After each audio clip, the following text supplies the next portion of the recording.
To neighbouring Sweden now, where an 18-year-old climate activist is calling on Greenpeace to drop what she calls its old-fashioned, unscientific campaign against nuclear power in the European Union.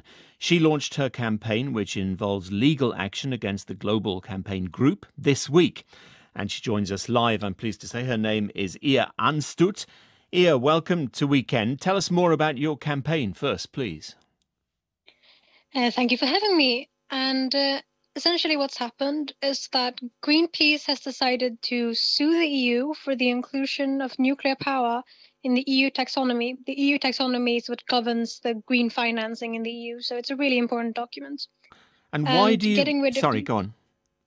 And getting rid of nuclear power on it would be a disaster for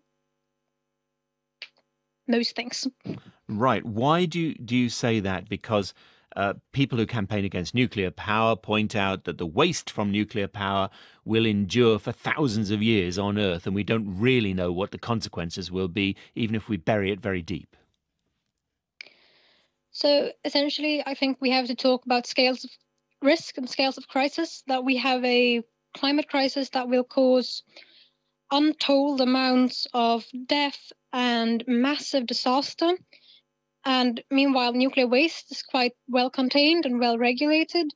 And I much rather let my generation have to science nuclear waste a bit than to have to deal with runaway greenhouse effects. And you have called it a generational issue. Tell us about the difference between older environmentalists and young climate activists today, like you and Greta Thunberg. So I think, generally speaking, the older environmentalists are more prone to being anti-nuclear, partially because they are still stuck in a quite old fear. I think there's a lot of identity-based fear around nuclear power, which probably stems from the Cold War. And beyond that, there is also the question of, let's say, desperation, that the younger climate movement is more desperate and maybe more pragmatic, because the climate crisis seems so much more real to them. In Germany, they pledged, and they are carrying out that pledge of eliminating nuclear generated power nationally. Are there lessons to be learnt from what they've done? Negative lessons, I mean.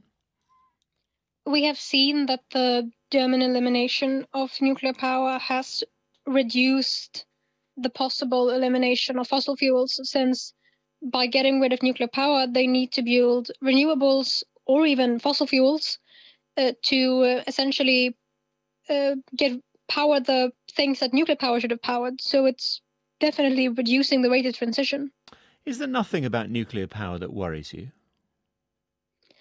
There are a few things, but I think at large, it's just such a different scale of crisis we have to be talking about, that it's not... Of course, there are small problems with nuclear power. There are small problems with all energy sources and most things in the world. But when we are up against a climate crisis that we know will kill millions and displace millions more, we have to act. Tell us about the reception that you get as a young activist. I keep stressing young. It seems reasonably fair, given that you're 18. From the older generation, are people resentful of people your age speaking out so strongly? Or I imagine a lot of older people are grateful to you for taking up the baton and for fighting so strongly against climate change. What have you experienced? I think there's a bit of both on that, depending on the older person. And yeah, I've received both receptions. A vast majority of people, I think, are happy to see the younger generation engaged and active in politics and for the environment. But I've definitely had a few that are more hostile. What do you make, Pat Kumper, of Ia's campaign? Well, it shook me up a little bit because, of course, I have, from my generation, hostility to nuclear, partly because of the cost of construction and how do you dispose of the wastewater. But actually, the only constant, as I've discovered, is change. So I'm very, very interested in listening to what she has to say. You looked approving when Ia was talking about the need to foster more nuclear power projects. Peter? Yes, I thought Ia made her point extremely effectively. In the case of Germany, they closed down their nuclear power, but what did they do to replace it in the short term? Burn a lot more coal. So Germany's carbon output has gone up as a result of shutting down the nuclear. I think that the hard truth is, I think Ia would agree, we cannot get to a carbon neutral energy system on renewables alone any time in the foreseeable future, because when the sun isn't shining and the wind isn't blowing, we haven't got the battery power to store the energy. That's where nuclear, which is always on, always available as the base load, comes into its own. Yes, we have to deal with the waste, but if we want to have carbon neutral energy, nuclear has to be part of the mix. But we haven't worked out what to do with the waste except bury it deep. Yes, bury it deep. We will hope one day that science can come up with some way of burning the fuel again in reactors to reduce it even further in its volume. But for now, it's a problem, I'm afraid, left to future generations. But as Ia rightly said, do we want to really cut back on the carbon in the atmosphere and try to prevent runaway climate change? Ia, how far are you prepared to go to pursue your campaign?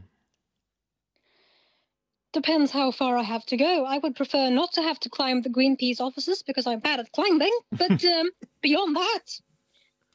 Yeah, you feel that this is an absolute obligation, clearly. Do you think it will succeed?